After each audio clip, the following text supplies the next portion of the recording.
അങ്ങനെ നമ്മുടെ last week finale week വന്നിരിക്കുകയാണ്. ഫിനാലെ വീക്കിനൊരു പ്രത്യേകതയുണ്ട്. പുറത്ത് പോയ കണ്ടസ്റ്റൻസ് എല്ലാവരും തിരിച്ചു വരുന്ന ഒരു ദിവസം കൂടിയാണ്.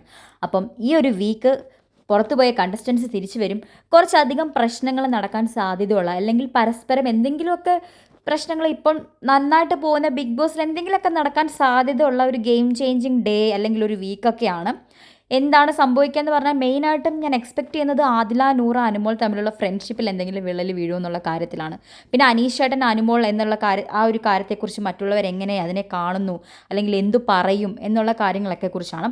അപ്പം ആദ്യമായിട്ട് നമ്മുടെ ഇതിലേക്ക് കടന്നു വരുന്നത് പുലിയുടെ മാസ്ക് ഒക്കെ ഇട്ട്, ഒബ്വിയസ്ലി ആരായിരിക്കും പുലിയുടെ മാസ്ക് ഇട്ട് ഔട്ടായ ആൾ തന്നെയാണ് പുലിയുടെ മാസ്ക് ഇട്ട് തിരിച്ചു കയറി വരുന്നത്. മറ്റാരുമല്ല, നമ്മുടെ അപ്പാനിച്ചേട്ടനാണ്. അപ്പാനിയെ കണ്ടതും അക്ബർ അലറി വിളിച്ച് ഓടിപ്പോയി കെട്ടിപ്പിടിക്കുന്നുണ്ട്. അതിനുശേഷം അപ്പാനിക്ക് ഫുഡൊക്കെ കൊടുക്കുന്നുണ്ട്. അപ്പാനി ഇവിടെ കുറേ അധികം നാൾ നിൽക്കുമെന്നൊക്കെ പറഞ്ഞ് വന്നൊരു വ്യക്തിയാട്ടോ, പെട്ടെന്ന് ഔട്ടായി പോയി, കയ്യിലിരിപ്പുണ്ട്. അതിനുശേഷം സ്റ്റോർ റൂമിൽ കൂടെ വരുന്നത് ആരാ? നമ്മുടെ സരിക ചേച്ചിയാണ്. സരിക ചേച്ചിയെ കണ്ടതും അനുമോളും ആദിലയും നൂറയൊക്കെ ചെന്ന് കെട്ടിപ്പിടിക്കുന്നുണ്ട്. എനിക്ക് തോന്നുന്നു ആദിലയുടെ നൂറയുടെയൊക്കെ ഒരു ഫേവറേറ്റ് ആണെന്ന് തോന്നുന്നു. എനിക്കത്ര ഓർമ്മയില്ല എങ്ങനെയാണെന്ന്. എന്തായാലും ഇവർക്ക് ആര് വന്നാലും സന്തോഷമാണ്. കാരണം ഇവരിപ്പോൾ ആകെപ്പാട് ഒരു പ്രഷർ കുക്കറിനകത്ത് ഇരിക്കുന്ന പോലെയല്ല, ആകെപ്പാട് കുറച്ച് പേരേ ഉള്ളൂ.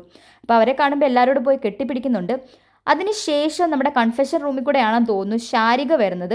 ശാരിക വരുമ്പോഴും ഇതേ റിയാക്ഷനാണ്. നമ്മുടെ അനുമോള് ചിരിച്ചോണ്ട് ഓടിപ്പോയി കെട്ടിപ്പിടിക്കുന്നുണ്ട്.